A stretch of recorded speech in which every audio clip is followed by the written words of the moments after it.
성도 여러분, 여러분이 생각하기에 세상에서 가장 나쁜 죄가 어떤 죄라고 생각이 됩니까? 그 죄 때문에 개인뿐 아니라 그 가족이 몰살을 당해야 하고 결국 나라가 박살이 납니다. 그 나라에 살던 사람들은 모두 죽거나 자기 땅에서 쫓겨나서 낯선 먼 곳으로 포로를 잡혀갑니다. 그 나라는 다시 재기하지 못하고 지구상에서 사라져 버려야 하는 그런 엄청난 재앙을 몰고 오는 죄 말입니다. 오늘 본문이 이렇게 말씀합니다. 여호와께서 이스라엘의 온 족속을 버리사 그 앞에서 쫓아내시니라. 이스라엘의 고향에서 아수르에 사로잡혀 가서 오늘까지 이르렀더라. 그 원인은 이스라엘 자손이 여로보암이 행한 모든 죄를 따라 행하며 거기서 떠나지 아니하였기 때문이라 하십니다. 여로보암의 죄는 생각처럼 잔인하거나 끔찍한 그런 행동이 아니었습니다. 사람의 탈을 쓰고 어떻게 그런 짓을 할 수가 있어? 하면서 모든 사람이 고개를 돌릴 수밖에 없는 그런 짓을 여로보암이 한 것이 아니다, 그 말씀이에요. 오히려 여로보암이 한 일은 모든 사람들이 박수 쳐줬습니다. 아주 매력적이었습니다. 누구라도 쉽게 뿌리칠 수 없는 유혹이었던 것입니다. 여로보암의 죄는 북쪽 이스라엘 210년 역사 동안 8번이나 왕조가 바뀌었지만 여로보암 이후 18명의 왕들이 그 죄를 버리거나 포기하지 못했습니다.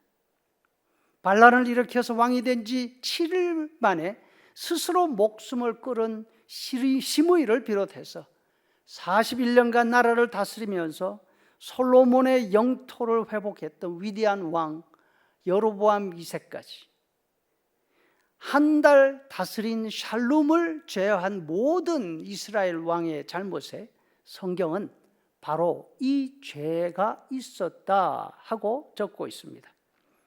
도대체 여로보암이 저지른 죄가 무엇이었길래 이런 엄청난 재앙을 몰고 왔음에도 불구하고 왕들은 그 유혹을 뿌리치지 못하고 있었을까요? 열왕기상 12장을 보면 여로보암은 북쪽 이스라엘을 세우고 세겜을 수도로 정합니다. 다음에는 요르단 동편 브누엘로, 또 요단을 건너서 세겜 북쪽 디르사로 왕궁을 옮겨 다닙니다. 불과 20년 남짓한 통치 기간 동안 왕궁을 3번이나 옮겼다.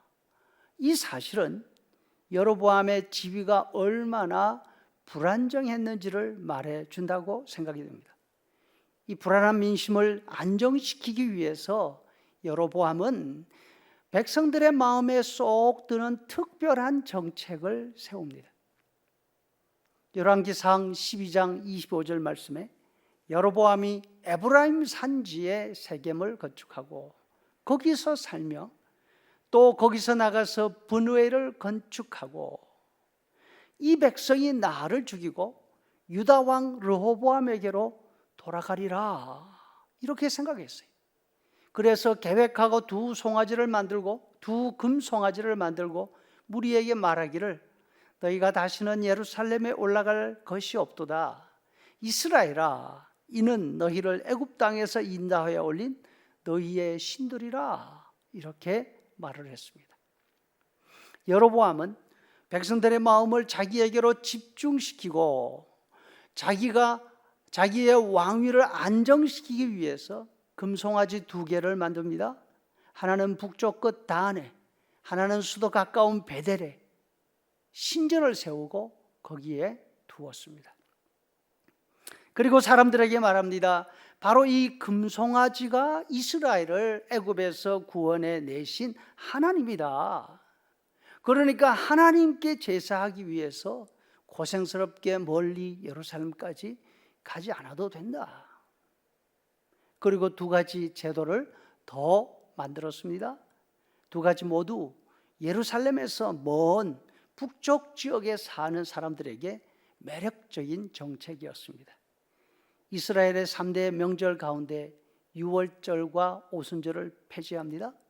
추수감사절인 장막절을 7월 15일에서 8월 15일로 옮깁니다. 예배를 간소화한 것이죠. 다음으로는 나라가 남북으로 나누어진 이후 대부분의 제사장들이 예루살렘으로 도피해 갔습니다. 여로보암은 레위 지파에 속하지 않은 백성들 가운데 제사장이 되고 싶은 사람들에게 제사장을 임명합니다. 그리고 금송아지 신전에서 섬기게 해줬습니다. 여로보암 나라의 사람들은 자신들을 애굽에서 건져주신 여호와 하나님을 절대로 버리지 않았습니다. 다만 자기들 편한 방식으로 하나님을 섬긴 것입니다. 자기들의 마음에 드는 사람을 제사장으로 세웠습니다. 자신들이 가기 편한 장소에 신전을 세웠습니다. 추수를 마치고 여유 있는 시간을 이용해서 장막절을 지킬 수 있게 되었습니다. 그것도 1년에 단 한 번만 하면 되었습니다.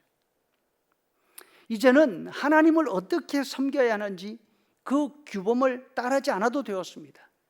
눈에 보이지 않는 하나님, 말씀으로만 계시는 하나님을 답답한 마음으로 섬긴다 하지 않고 눈으로 볼 수 있고 손으로 만질 수 있는 자기가 만든 하나님을 제사할 수 있었습니다.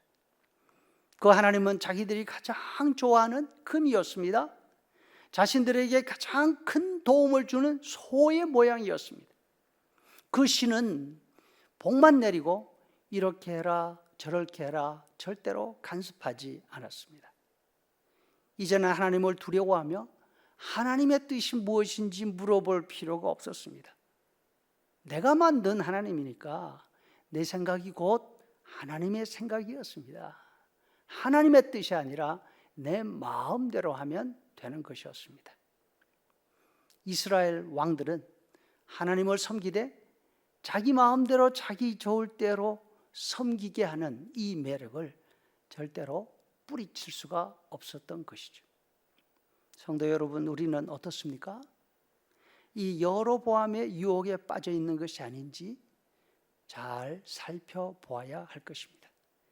우리가 섬길 하나님은 천지를 창조하신 하나님, 십자가로 우리를 구원해 주신 삼위일체 하나님이십니다. 우리는 성경의 하나님을 바로 알고 바로 섬기면서 내 마음이 아니라 하나님이 주시는 복을 누리는 그런 우리가 되어야 할 줄로 믿습니다.